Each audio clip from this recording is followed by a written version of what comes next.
Welcome to a session on fundraising or accessing the resources that you will need as part of your Certificate of Emphasis program. These are things like money, services, materials, and volunteers that might be necessary for you to do your capstone project. They are things that can be acquired through a thoughtful fundraising program. My name is Mrs. Oppenheimer, and I serve as the Director of Advancement at Barstow. The Advancement Department handles all fundraising and alumni relations at the school. We raise contributions for the current operations of the school, as well as larger projects such as renovations and things like the Barstow Broadcast Center. I know that as part of the COE program, you will be pursuing your own particular interest, passion, or focus, or you will be exploring to find out what that might be. It could be something like creating a student filmmakers festival, or building a school in Central America, or feeding the hungry in our own community. You might be designing green buildings, or creating innovations for the disabled or new medical devices. You could also be producing programs to educate people about our dwindling water supply. You will find that all these projects need funding and other resources to get them off the ground. So what are the types of resources that you will be seeking? Certainly you will be seeking funding or money, and if this is a new project, you will need startup or seed money for development and planning. You will need money for building, and you will need money to keep the program ongoing. You might also need materials, which are what we call gifts in kind. And this could be buildings or space or the lumber to build the buildings. It could be equipment, computers, and tools that you need. Other resources are services, and these are things that could be provided by professional advisors, such as attorneys or accountants. And they could give you advice or actually do components of your program. You might also need a core of volunteers, and recruiting and motivating and training volunteers can take a great deal of time, so make sure you plan that into your program. The fundraising process is also called development or advancement, and while it involves asking for money, really, the asking part takes the least amount of time of the whole process. There is a lot of preparation that goes into it. Also, I want to be clear that what I'm talking about today is finding funding that comes from charitable giving, from contributions and donations. Other funding, such as investments in a company or a project that you might be starting, would be covered under venture capital. And that would be for a for-profit corporation or a project from which you want to make money. This you would learn about in entrepreneurial training. Now, just as there are several types of resources, there are also several types of donors from whom you can seek support. There are individual donors, including parents, grandparents, business people, and others who you know or don't know, but who might be interested in your project, who can give you money from their own pockets, purses, or accounts. There are corporations and small businesses, and these can be also a very good source of funding. These all have different policies for how they give money, and they all have different positions within the company that handle these requests. It could be the CEO, it could be the Director of Human Resources, or it could be somebody's assistant. You have to find out who that point person is. Then there are private foundations, which are set up by individuals or families or corporations to give money to charity. And you may have heard of the Bill and Melinda Gates Foundation or our own local Hall Family Foundation. There are many foundations, very generous foundations in the Kansas City area. The largest one can be found in the Kansas City Business Journal's Book of Lists and in other resources as well. You can also get money from agencies, including groups like Kiwanis Club, United Ways, some fraternities and sororities, and church groups. Also, some government agencies have funds. These could be municipal, county, state, or federal. Taking the time to seek funding from government agencies is quite extensive. It takes a good amount of time, and also you have to report back to these groups when your funding project is completed. It's important to know that foundations, corporations, and agencies only give money, goods, or services to organizations that are tax exempt according to the IRS. That means they are designated as 501c3 organizations by the IRS. Individuals can give money to anyone or any organization. Their gifts, though, are only tax deductible if they give to a nonprofit 501c3 corporation or organization. So, if you're thinking of seeking donations from foundations, businesses, or agencies, you will have to establish a nonprofit organization. That can take a lot of time and some money, or better yet, partner with an existing nonprofit organization. As you are planning for fundraising, there are 3 very important things that you need to know.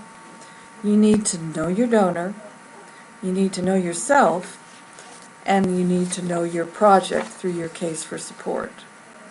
But let's start with knowing your donor. It's important to understand what motivates people to give. And you should know that people enjoy giving and receive spiritual and even physical benefits in return. It has been said that deeds of giving are the very foundation of the world, and many donors, including myself, firmly believe this. So, why do people give? They give to make a difference in the lives of others, and this makes them feel enormously good. These are people who frequently give to several different charitable organizations. They give because they believe in your mission and have confidence in your ability to carry it out. Say a friend of your parents is an architect and believes in the need for more sustainable green buildings that use less energy and use space efficiently. If this is what you want to do, this may be a very good person for you, a very good prospective donor. Donors give because they can make a significant impact on your project. Their gifts can actually get your project off the ground, and this will give them a sense of accomplishment. Donors also give because they may associate with the need you're trying to fix or the opportunity that you are trying to create. It could perhaps be related to something in their childhood. Perhaps they had an illness or are dealing with a family member who has a disability. If you are doing research to create a bionic arm, such as a group of Central Florida State engineering students recently did for a young boy, or if you are doing research on heart disease, then someone who has had to deal with such issues may be a good donor prospect. Some donors have achieved great material success and want to do something of a higher purpose. This is sometimes called reaching the spiritual horizon of giving.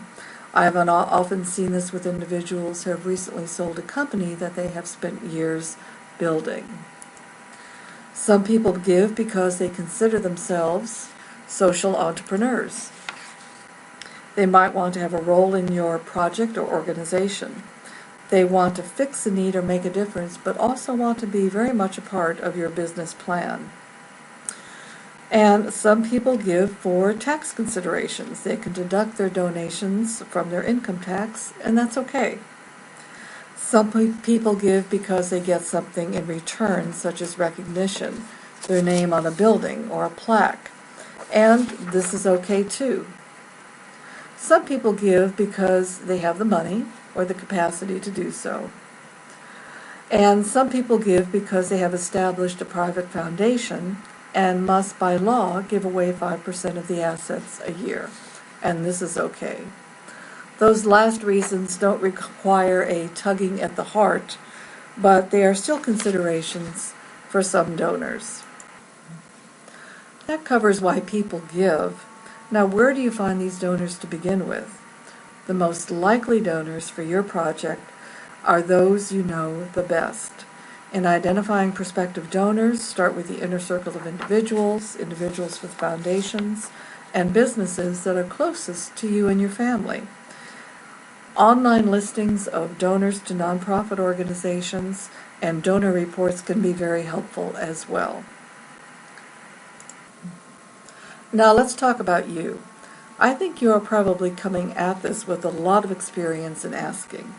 I have 2 children, now grown, but they were well-versed and very effective in asking for things, having based their requests on my interests, mood, and likeliness to give.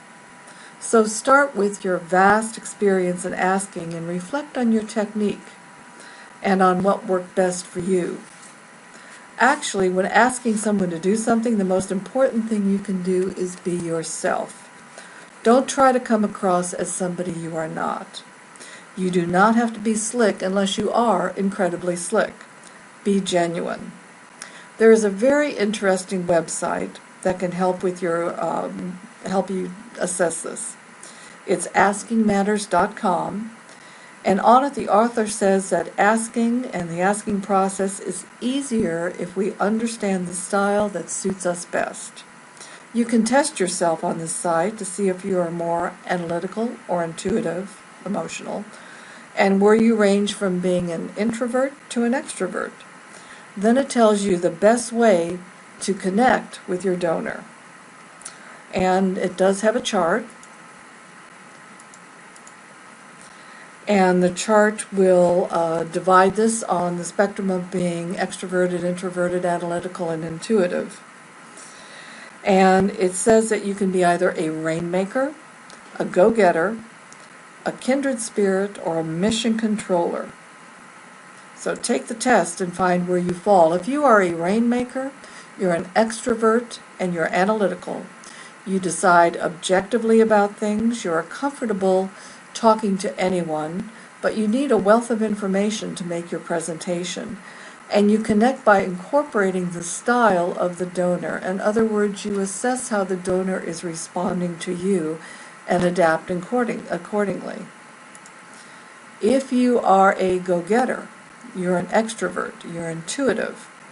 So your decisions are based on instinct. You thrive on being with other people, so making those connections and having those visits is something that you will enjoy. You bring passion to your cause, and you connect with high energy and magnetism.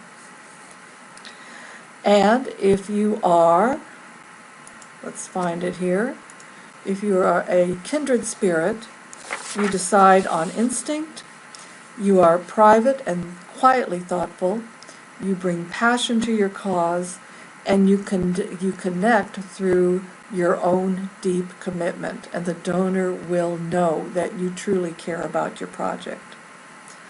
Finally, there are mission controllers. If you are a mission controller, you are introverted and analytical. You decide objectively, you are private and quietly thoughtful, you need a wealth of information, and you connect by laying out a thorough presentation.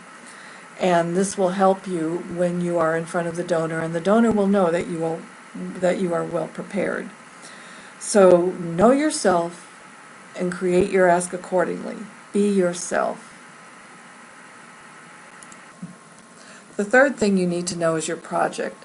And as you are developing your project, you will be doing some serious planning. You will need to know your goals and objectives and everything from soup to nuts to achieve success. In developing a case for support for your project, you will be prepared to present it and to ask for funding and support from donors and volunteers. Also, if you are working with a nonprofit organization and writing a grant proposal to a foundation or a corporate foundation, you will need the following case items for the proposal application. All foundations and corporations have different application procedures and forms, and you will have to know what these are in order to get your grant request submitted. So if you know all of this backwards and forwards, you will be ready to go. It is especially helpful for the rainmakers and the mission controllers. Now, components of the case include your mission statement. which is a very short phrase on what you are doing, your project's reason for being. You will need a summary, which is 1 or 2 paragraphs, of what you want to achieve and your overall goal. Then comes the need statement, and this is information about the need you are trying to fix or the opportunity you want to take. You must be specific and you must provide data. Talk about the percentage of children in Honduras, let's say, who do not have schools and what this means for their future. Talk about the disabled boy who cannot use his arm. Talk about the number of dogs in shelters waiting for adoption. The next part of the case for support are your objectives. How are you going to meet the need or create the opportunity, such as a student film festival? Here you have to tell the specific things that you will accomplish and how it will be measured or quantified. Perhaps you are going to create a school for 50 children and have it finished in 2 years.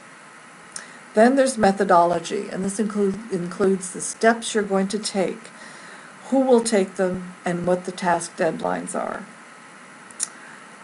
Then comes your budget, and for some donors, especially for foundations and some corporations, the project budget is the first page of the case or the proposal that they look at. So make sure your numbers add up and make sure you include all your expenses, all the expenses that you will incur and all of your revenue.